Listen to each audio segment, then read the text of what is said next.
พี่น้องผู้ข่ามาแสดงความเสียใจไว้อาลัยกับการจากไปของคุณปู่ของพระเอกไอออนกลวัฒน์แห่งอลังการโซ่โอ้ยตะลีโตนอิลีพี่น้องเราขึ้นเวทีถึงเล่าถึงให้เสียใจน้ำปูให้น้ำปูพี่น้องเอ่ยคือสิแบบความผูกพันมันลึกซึ้งนะเนาะแล้วก็มาโพสตอนแรกไปอิลีติปูอทาหลานเนี่ยติปูพนาวาตอนปูเล่าเป่าโปกเก่าโปกกะมอมเป่าหัวให้ชิดแป้งใส่หัวพี่น้องเอ๋ยไปอีหลีติปูบ่ถ่าหลานเนติปนาวานะบัดนี้มื้อนั้นก็บ่ทันไปให้ดีไปขึ้นเวทีแสดงอยู่พี่น้องเทิงขึ้นเวทีเทิงให้ตอนแสดงตอนร้องเพลงนั่นน่ะมื้อนึง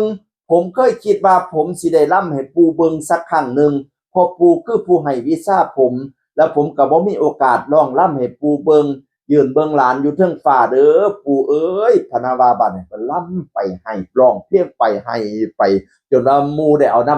าผ้าไปให้เช็ดน้ำตาพี่น้องเอ้ยผู้จัดการใหญ่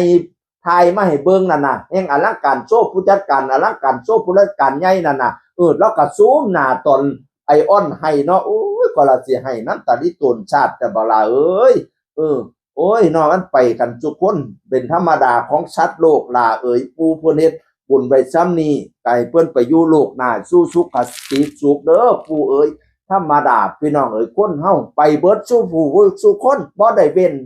หัวงอกหัวดำเด้คนเฮานี่มีเกิดแก่เจ็บตายจริงหรือใช่กระดังกันพ่อดามคนผู้งามคนผู้หายก็ตายไปบ่เดียดอกหัวงอกหัวดำแท้ก็ไปเสี่ยงแม่นบ่ยังสิ่งที่เหลืออยู่ข้างคือความชั่วกับความดีเว้าให้แม่นอีหลีคือบาปกับบุญสิซอยจุนจากคำไผผู้ทำบุญสร้างทางยางกะเปลี่ยนดีดอกไผผู้ทำกรรมไว้กะทุกให้ลำบากเห็นเพิ่นจังไว้พากันทำบุญสร้างกุศลท่านเอาไว้เนตักบาตรและหยาดน้ำต่างท่าพระมีไต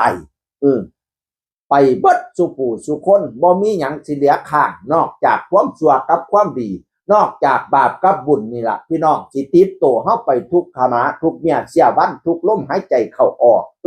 นรชาติวางบายมาลายสิ้นทั้งอินทรีย์สถิตทั่วแต่ชั่วดีประดับไว้ในโลกา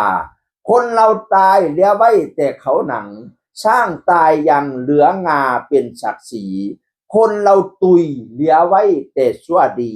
สิ่งนี้จะประดับไว้ในโลกาก็ขอให้ปู่ไปสู่สุคติเด้อเป็นกำลังใจให้พระเอกไอออนเด้อบาลาคำแพงอีพอเอ่ยสู่ปู่เพิ่นไปดีละถือสว่าเพิ่นเฮ็ดบุญไปซ้ำนี้จังอื่นคนก็เว้าสู่ฟังสวัสดีครับ